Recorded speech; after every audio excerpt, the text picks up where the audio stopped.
Good morning everybody, and welcome to Jim's 5am Club. And this morning I come to you from the east coast of New South Wales. Guess where I am?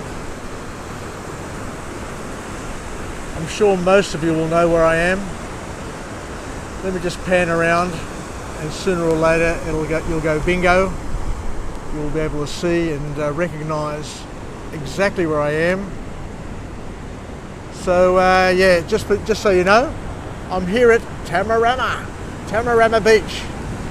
It's a beautiful place here. I'm on the point at Tamarama, and as you can see, the surf is pumping.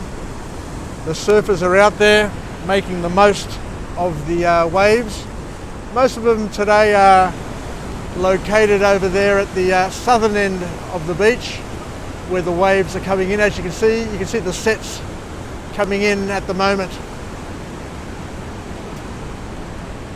And from what you can see, sometimes the waves come in from different directions. I'm not a surfer, I don't get it, I don't understand, but I'm sure there's a science behind how the waves are formed and where they come from and what the best surfing conditions are. Anyway, once again, thank you for coming to Jim's 5am Club. I come to you unscripted, unplanned, unedited, unorganised, everything. But it all comes from the heart. There's no agenda, and it's just a discussion to share empowering messages with each other to help us get through this thing called life. Anyway, today I want to have a chat to you about a topic which I've got near and dear to my heart. And it's a topic of opportunity and grabbing opportunity and grabbing the things that you've set your mind to. I remember years ago, a mate of mine was going for a job interview, and he was all worried, and saying, I probably won't get it, I'm probably this, I'm probably that, it's probably not for me, they've probably got other people in mind. And I remember a quote that I heard from somebody, but I don't know who it was, but it's something that resonated with me and became part of me. And the quote goes as follows.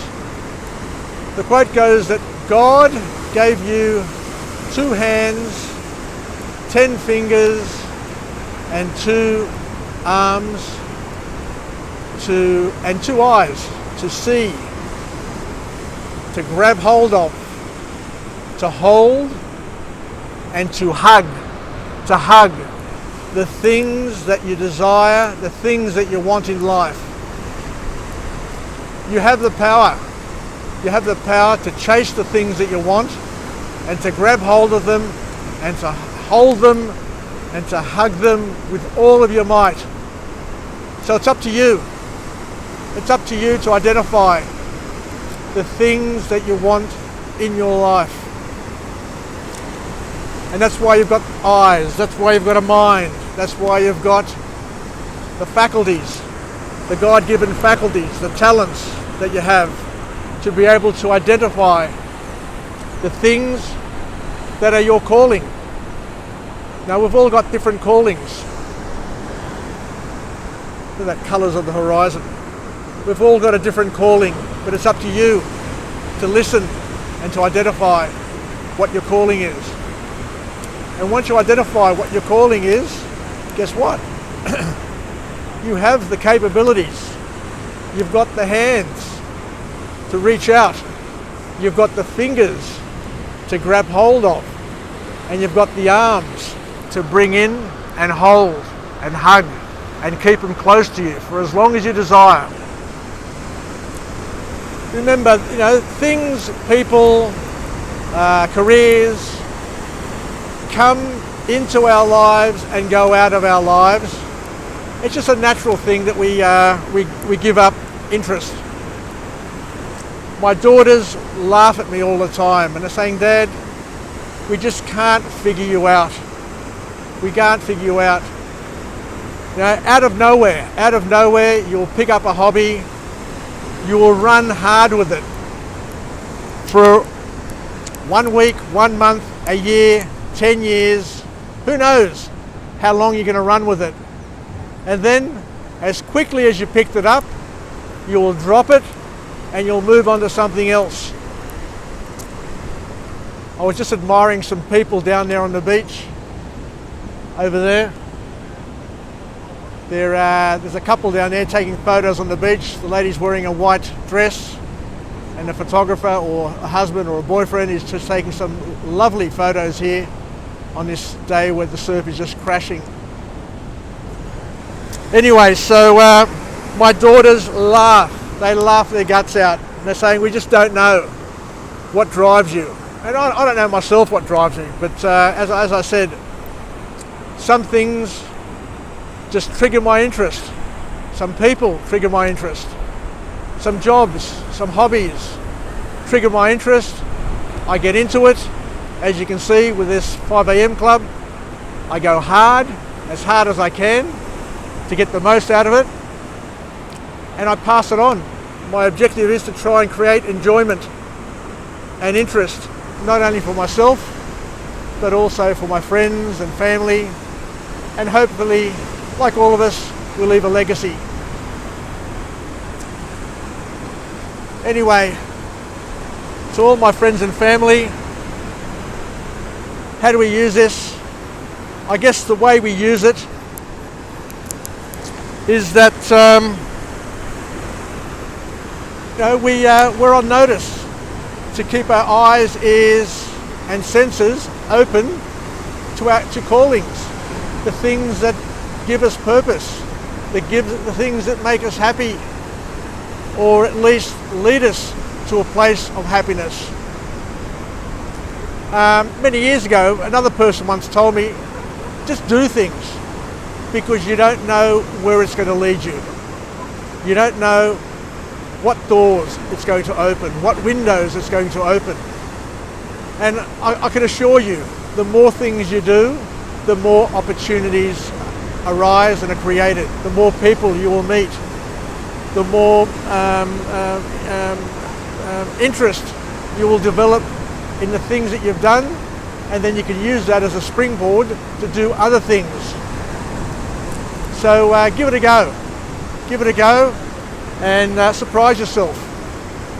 I look forward to seeing your vlogs one day and seeing the things that drive you, that make you tick, because we're all very, very similar in many ways, but also very, very quirky and different in other ways.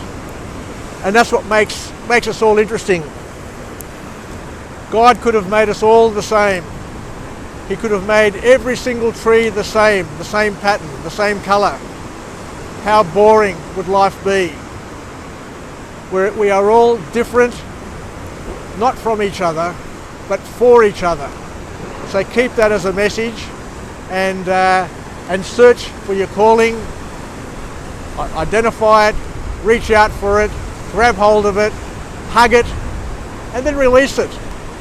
Release it to other people, teach other people, show other people, give other people an opportunity to run with it. Remember, don't be a hog. Don't be a hog in life. Don't learn and keep it to yourself. Don't love and keep it to yourself. Share it. Share it with your friends, your family, and anybody else who is interested. Remembering that maybe your family is not interested in what you're doing. Maybe your friends are not interested, but there will be somebody. There are people out there that are interested in our quirkiness, in our craziness. So up to you guys. Up to you guys to make the most of your lives. But let's finish off with a positive affirmation. I'm alive, I am well. I'm up here at Tamarama Point on this beautiful winter's day. It's winter, it's mild. I've got a t-shirt on. I'm going to go for a swim afterwards. The water temperature is 17 degrees, so it's up to you to make the most of what's available here in Sydney. Don't watch the sunrise on television. Come down here and experience it live hand. That's the east coast there, that's the east. You've got the magnificent sun coming out of the ocean every morning. Or if it's cloudy, at least you'll get the light coming out of the ocean. Anyway, let's finish off. I'm alive, I'm well, and I feel great. To my friends and family, stay connected, stay relevant, and most importantly of all, use your eyes to identify, use your ears to listen to, listen for, your arms, your hands, and everything to reach out for, grab hold of tightly, grab hold of your dreams tightly, bring them into yourself, hug them as tight as you can, make the most of them, and then release them. Release them to other people and release them back into nature. Take care from Jim's 5 a.m. Club. Until tomorrow at 5 a.m, I will come to you from another wonderful location. Don't know where, don't know when, or I know when, but I don't know where it's going to be. But it will be with a new message, and it will be hopefully highlighting and showcasing the beauty of this magical place called Sydney. Yasas, take care. Sasagapao, kita taksana pume. Bye!